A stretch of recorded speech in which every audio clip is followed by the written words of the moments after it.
I felt like everything that I touched could turn into gold, and then suddenly everything starts failing, and you're like, what? Imagine you're the CEO of TekRevol, a technology service company that's been skyrocketing up the Inc. 5000 list. You specialize in mobile app development, and your business model is the epitome of modern entrepreneurial success. Sales are soaring, nearing $1 million a month. And you've expanded your services to include video production, PR, and marketing. You've built an empire that spans from Houston to Dubai, and life is good. But then, the ground beneath you starts to shake. So I was like, hey, it's okay. It's just it happens. Like, it's just a month or 2 months. And then it became 3 months. And then suddenly I was like, yeah, this is not changing. Inflation rears its ugly head. The economy takes a nosedive, and your revenue plummets from $900,000 a month to a mere $90,000 in a matter of weeks. And your once thriving business is gasping for air. We were prepared for the good times, not for the bad times. So what do you do? How do you pivot? How do you adapt and survive in a world that's rapidly changing? This is the story of Abeer Raza, founder of TekRevol, and this is The Reckoning.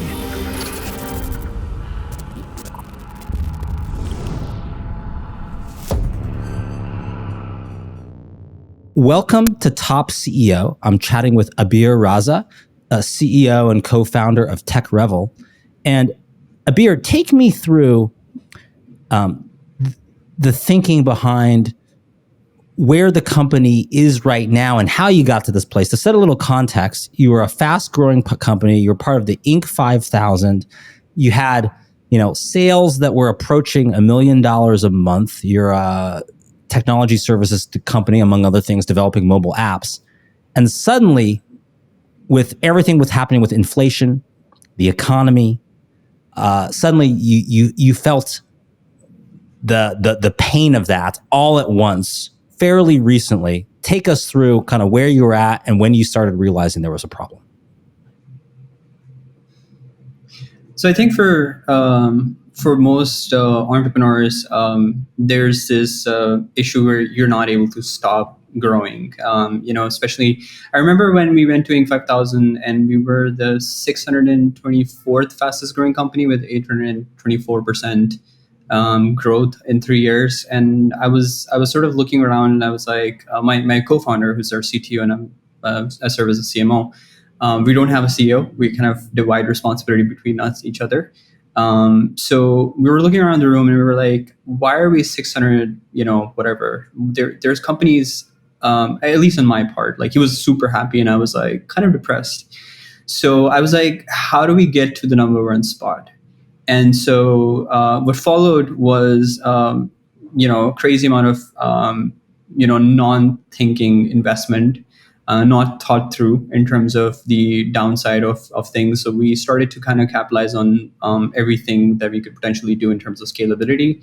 And we had been doing that, since the time we started, because you always want to kind of keep experimenting, kind of keep changing things and keep growing the company. We're now 300 people plus. And we started from like $1,000 investment 6 years ago. So you can sort of see the growth that we've had without any investor from outside. It's just profits being reinvested and reinvested and reinvested. So it was a compounding effect. One was that, we just kept growing more businesses and trying to scale other products and services that we could add to the umbrella of services that we already offer. So we have several brands like video production, media company, a marketing company, a PR company. So we just kept on building more and more to create an ecosystem around it.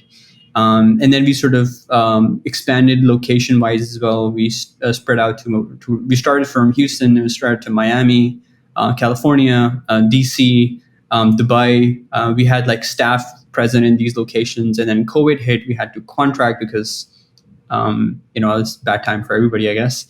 And then we started growing again because after COVID, there was a huge boom, right?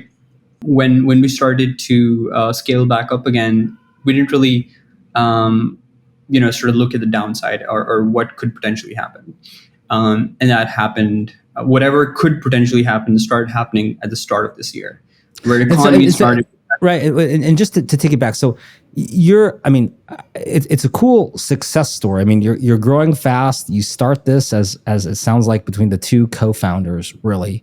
You grow and you keep growing. And as you grow, you get more ambitious with growing, or you're ranked here on the Inc. 5000 list. You want to get higher on that list. So you start looking for just ways to grow more, and you probably activate more business lines, more activities. You're trying to, offer more services to your customer base, and it keeps growing. But then it also, at the same time, you're investing a lot in that growth, but it makes you more vulnerable to different macroeconomic conditions, which starts to happen this year. And specifically that you're doing a lot of technology services for clients that might not be essential services that are good to have in boom times, but in tougher times, those might get cut. Is that what you started to experience this year? Yeah, because most of our services in TekRevol start with like a $50,000 price tag. So it's a large investment for an entrepreneur or a business to make towards their future. And most companies, they start to look at how do we sort of, centralize on what we already have instead of looking at other avenues of growth. So we start facing that. And to add insult to injury, ChatGPT comes along and makes the whole process like super aggressive in terms of the competition that we face from other players in the industry. And then additionally, the hot topic these days is just AI and not like, mobile development and things like that. So we start and like there has been a lot of change in terms of how development can be done, cheaper, things can be sort of automated, or you can actually create a lot of content, a lot of blogs, articles, things like that. So Google sort of starts to bring its own policy in terms of search engines and stuff. So we get a hit from that. So we're kind of blindsided quite badly, if I might add, in terms of our traffic getting hit, in terms of the clients not having investments, so they're pulling their contracts. So from both ends, it's really like I think for the past 2 months, it's taught me a lot of humility, honestly. Like where I felt like everything that I touched could turn into gold, pretty much like the Midas touch, and then suddenly everything starts failing, and you're like, what? And our cost has grown exponentially because we were prepared for the good times, not for the bad times. So we're getting like sort of squeezed on both ends, and then we're not seeing any new clients, and the old clients are not converting. So yeah, it was bad. So first of all, just take me through on. There's a few different issues there. So one is just the the clients doing belt tightening. What did you experience, or where did you supposed to know? What did that look like in terms of revenue? I mean, I heard when we were talking before, you mentioned like you went from something like 900,000 a month in revenue to 90,000 a month in revenue. So 10%. Did that happen overnight, or did you get sort of indications, or just suddenly people are cutting back on the type of development that you're doing? It was pretty drastic, like from 50% to now. I mean, I think till last month or the month before that, it was 10%. The last month it was about 20%, and this month we're projecting to get to 70% of where we were during the 5,000 days. Okay, so you saw it kind of reduce, and what did you try to do to combat that? Did you try to say like what's going on, or talk to the sales team, or is our pricing wrong, or do we have to do something else, or how did you respond to that? I think for the longest period of time, I was complacent. Complacent in the sense that I was more focused on other areas. We also launched a venture fund on the side that started taking on startups and products that we could fund in. So we were invested in that front as well. So I was like, hey, it's okay. It's just it happens. Like it's just a month or 2 months, and then it became 3 months, and then suddenly I was like, yeah, this is not changing. We need to pivot. And I think the biggest sort of defining moment was when I looked at the marketing data and I realized that this isn't going away anytime soon. I really, and then so I left everything else that we were doing and just sort of barricaded myself. Literally moved my bed to the office, and I was like, I'm just living here for now, for like however long it takes for us to get out of this. So my founder and myself are generally doing like 12, 14-hour shifts every day. And Yeah, now we're sort of doubling down on everything and sort of scaling up again. So one thing was just the sales coming in. How much of that was influenced by? I know you said it sounds like you do a good amount of SEO. You're getting organic traffic from Google.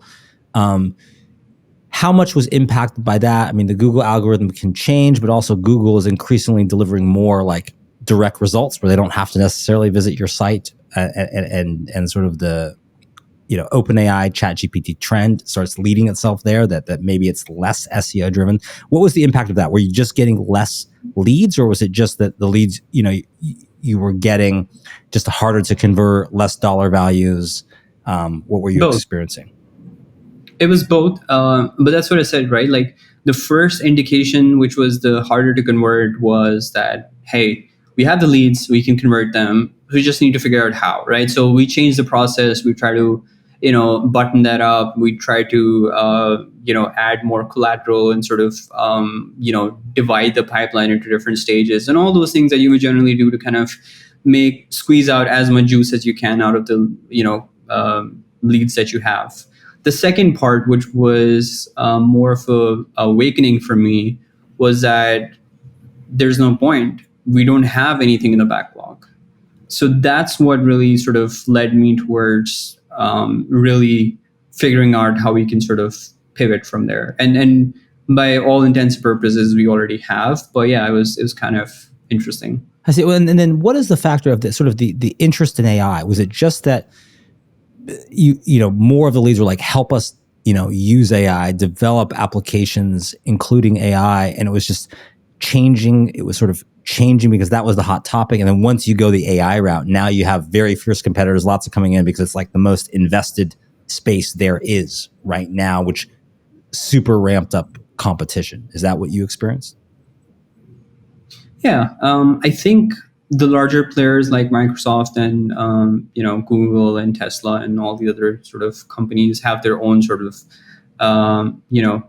take on AI and their own sort of entrenched positions.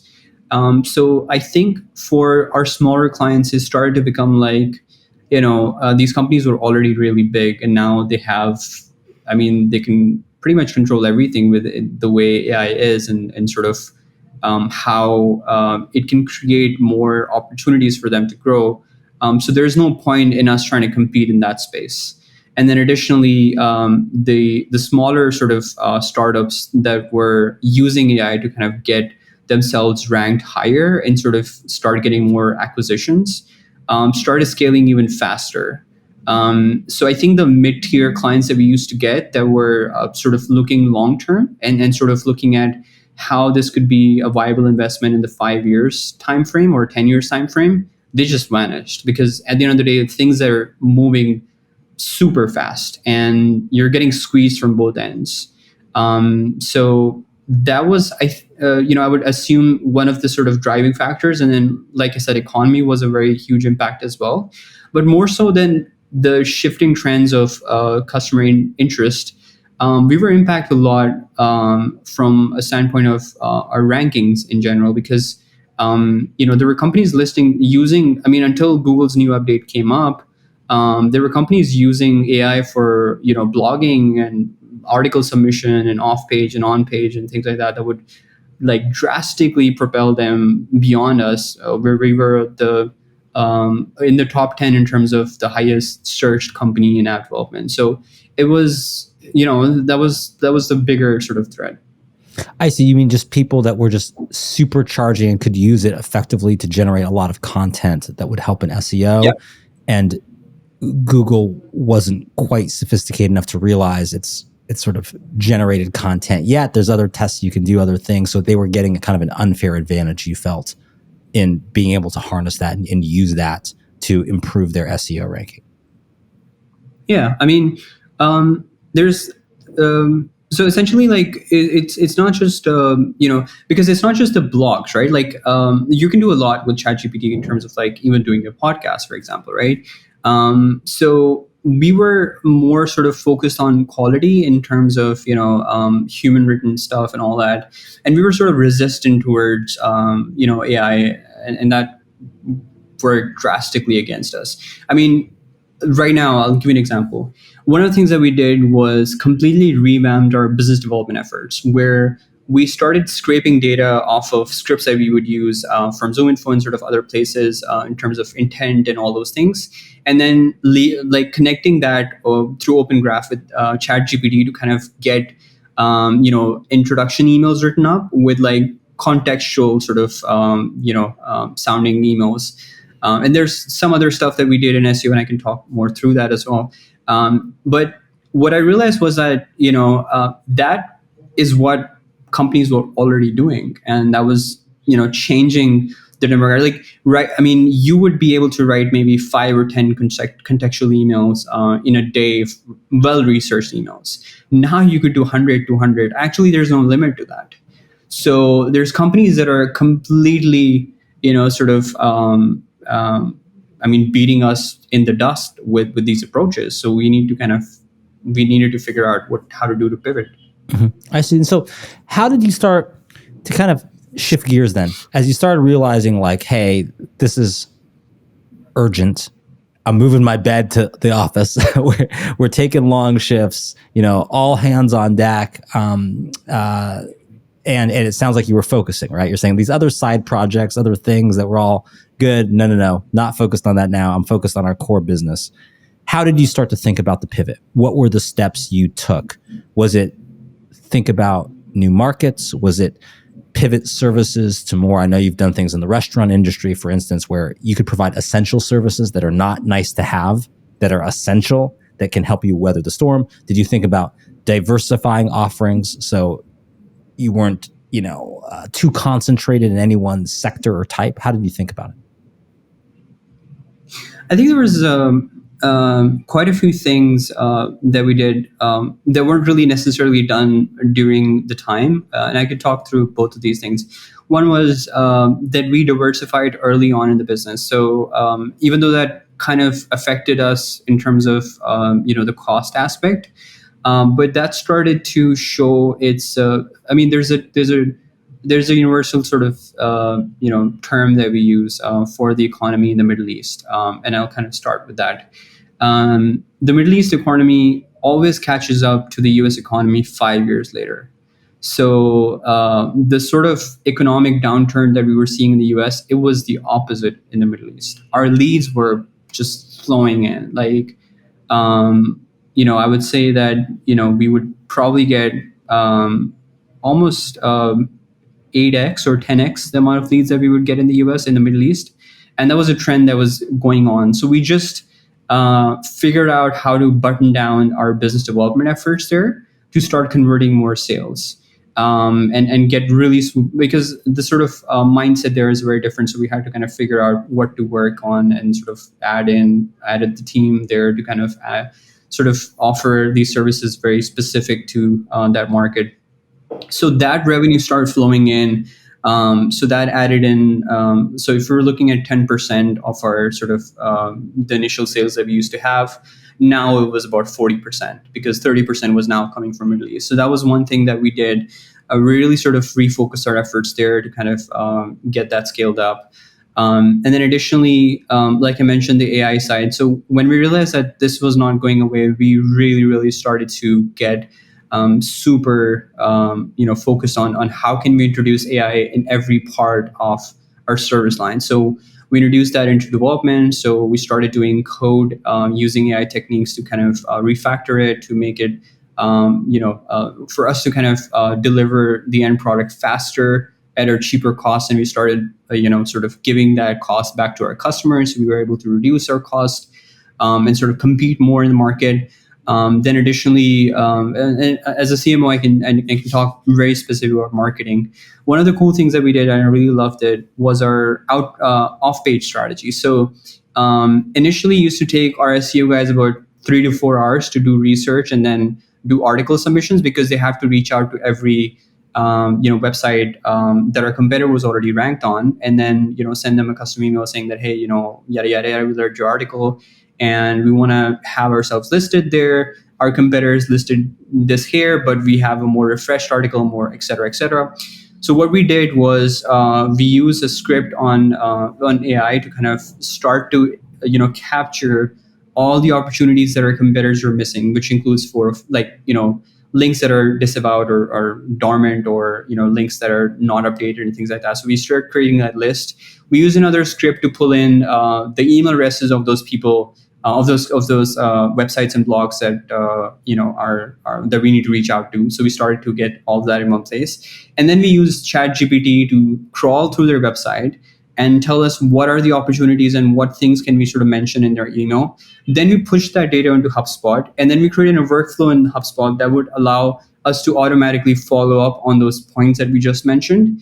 And then, I mean, our off page blew up. I'm talking about, from 3 article submission to about 30 article submissions in a day. So that started to have a drastic effect on our sort of rankings and things like that, and started picking up, and the leads started increasing a lot as well. And then we started using ChatGPT in our business development cases. So we would spend like 3-4 days researching every single business case that we would get, and try to suggest to the client, this is what you should do, this is what you should do. ChatGPT helped us drastically in terms of making that time like 2 hours instead of like 2-3 days. So we started to integrate AI in every facet of our business to get more equipped.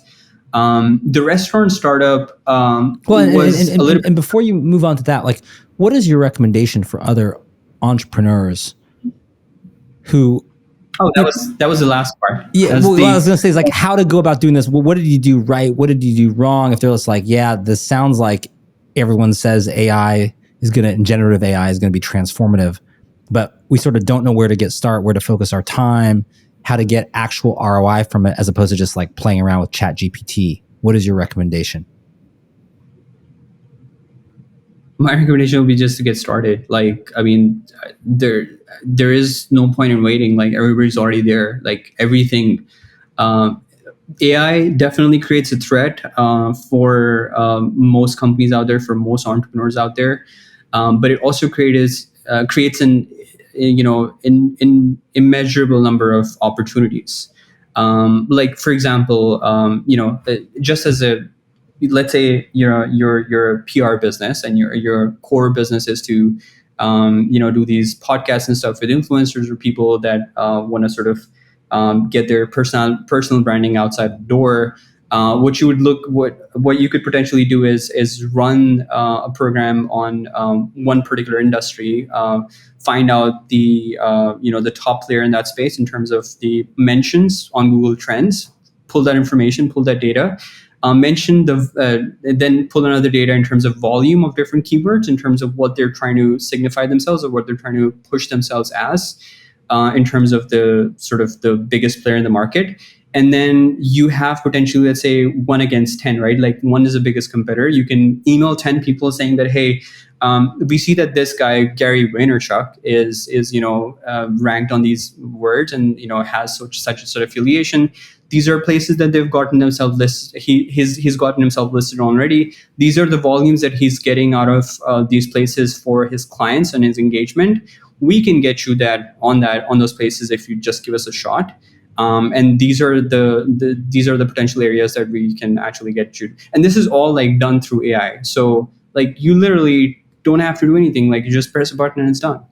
So just from that angle, so we introduced an AI service for our clients actually to figure out what are areas that we can automate, and what are the areas that we can actually take off of their current staff, that is monotonous, that is repetitive. So we started to see a huge boom in that particular sector as well. So if you go to TekRevol.com and search up our AI service, you can actually go through. We call it. I mean, it's already there in the market. AI as a service, IaaS. So that is what we're trying to do with all our products and the service that we provide our clients. Well, and then finally, how did the kind of focusing on the restaurant sector, how did that fit into the overall strategy? Why was that important? I mean, I think you've taken us through, you're getting back to 40% of sort of pre-disrupted revenue levels. Maybe this part, it sounds like you're back up to what, 50 or 60 or 70% as you've improved your SEO. How do you get all the way back? What does restaurant sector provide as part of that mix of pivots that you have to do? So I think the restaurant product started during COVID, surprisingly enough, because for us, we saw how the restaurant service pretty much closed down, all across the world. And we saw technology take a very, very central role in bringing it back to the level that it once saw. And it's still kind of struggling. So, where you see a huge issue is where you also see opportunities. So we saw a huge opportunity there for us to expand into. And coming from Karachi, Pakistan, I understand that the service sector of Karachi is very, very geared towards the restaurant industry as a whole. And it's a large market for us to kind of scale in. And it is also a test market for us. If we can scale it here, then we can easily sort of scale it in the Middle East and then in the US as well. And there already are companies like Toast and Square that are huge players, like one's worth $100 billion, the other one's worth 150, and the market is worth over $1 trillion. So we did see a lot of potential in terms of scalability in this space. So we started working on the product during COVID, and it's just started to come out of its post-beta stage. And the approach that we've taken has allowed us to really centralize ourselves as a very, very big player in this market, even though we're just coming up. We just got out of post-beta like a month ago, and we have about 20 contracts already, locked in with customers in just a month. So we're seeing a huge boom. And couple of things that we did that were really fun for me as an entrepreneur, as an experiment. We started a community around restaurant businesses where we would do these do these like sessions or events in our own cafeteria, which is pretty large. So we bring in restaurant owners, we'd bring in influencers in the restaurant industry, put them on the stage and be like, what do you think about technology in the restaurant space? And they would start to reiterate what potentially we can do. So we get a lot of insight from that. And additionally, they would start to endorse ServeEasy automatically.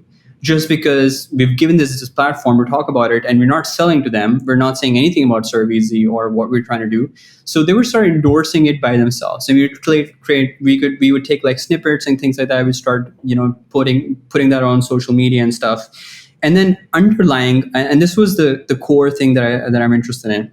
I was very inspired with how HubSpot grew as a marketing platform, where they use knowledge leadership to really sort of break into that space of Salesforce and other players that were already entrenched.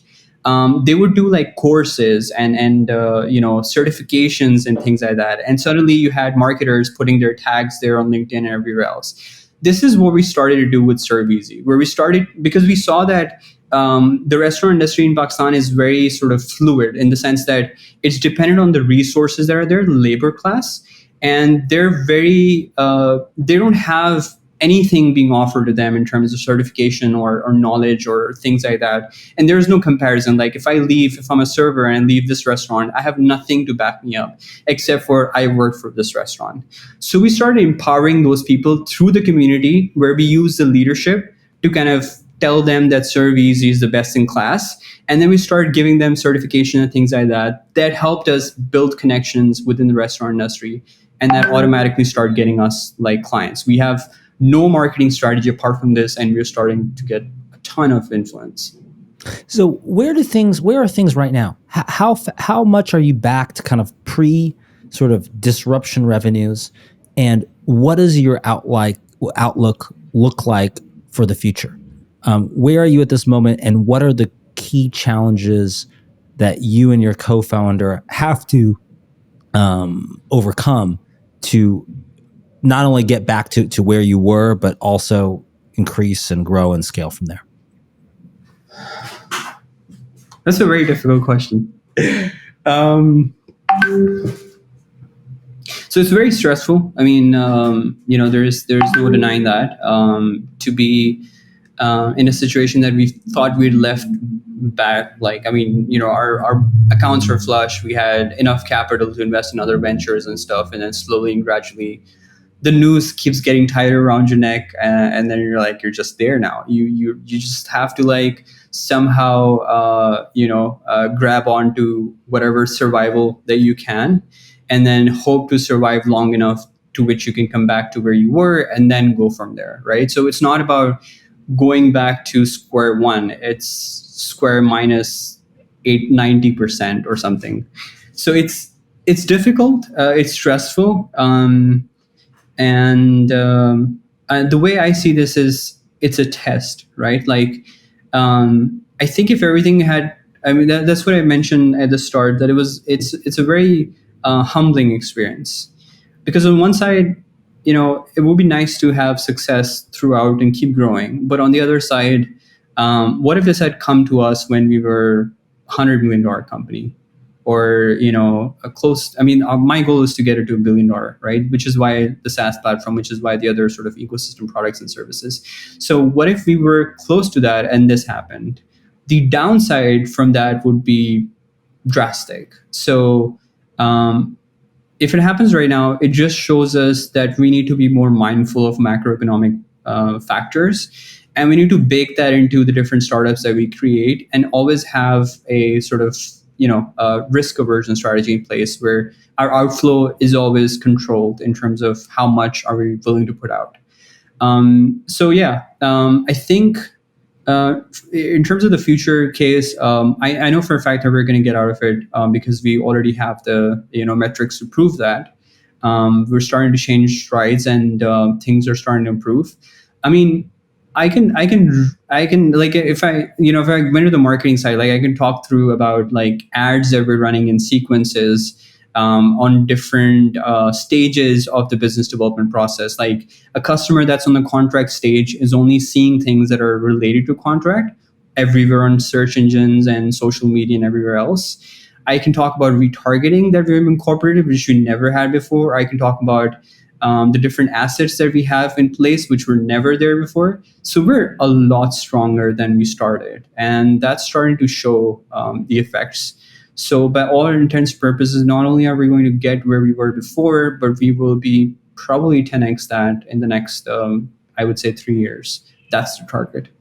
Well, and how do how has that impacted, the relationship between you and your co-founder, how you view opportunities and challenges now? Does it make you more risk averse, or does it make you want to take bolder bets? Oh, these questions just keep getting better. Well, it was challenging to start with. I think we both, I think from a sale, considering that most of this happened on sales and marketing, I completely take the blame. So I was like, hey, this is my fault. I got involved in a lot of things which I shouldn't have, where we should have doubled down on what we were doing. So we just got to fix this. And he's always been very supportive, to an extent where I sometimes refer to him as my second wife. So he was like, how can I help? What can I do? So we started getting more involved in marketing as well. And some of the sort of, automation things that we did, obviously from his team, because he's the CTO, So we kind of synergized quite a lot more than we were before. Where marketing was siloed from production and sort of tech, where now it's integrated, where we have a project manager running like new opportunities and new approaches that we're taking on from the tech side, where the performance marketing team kind of has a direct line of reporting towards the tech side as well.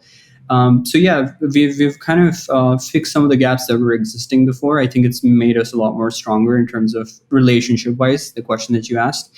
And then additionally, in terms of bets that we are making, um, I mean, I think we're taking bolder bets in our current business line. We just invested a lot of money getting the enterprise version of HubSpot and some of the other tools that we need to kind of automate and make things more streamlined on the marketing end and on the sales end. So we're making bolder bets in terms of our current business because we understand that we need a bold move to kind of pivot from where we were at before, and we need to go farther than we were. But we are making lesser, riskier bets outside of our main business line.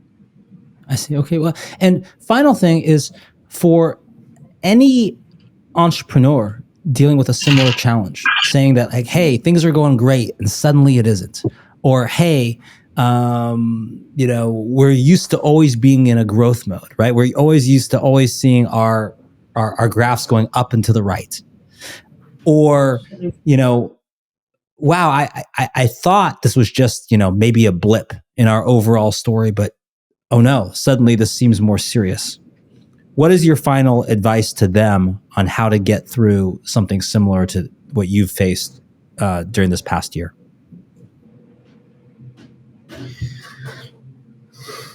So I think there is no company that's safe from this. We already saw that Airbnb came to the point where it was almost bankrupt, right? During COVID. We saw Meta take a deep hit. We saw Google lose like 100 billion or something in terms of its valuation when ChatGPT came out. There is no company that's safe from factors outside of your own control. And I would say that there are two things. One is that you can't keep on worrying about things that are outside of your span of control, because then you're just going to become lethargic and not really do anything, because there's so much that's out there that is going to beat you down and be like, okay, the future just looks like shit. Like global warming is going to, kill all of us, whatever, right? So you don't get into that trap, right? Like control the things you can control, ignore the things you can't.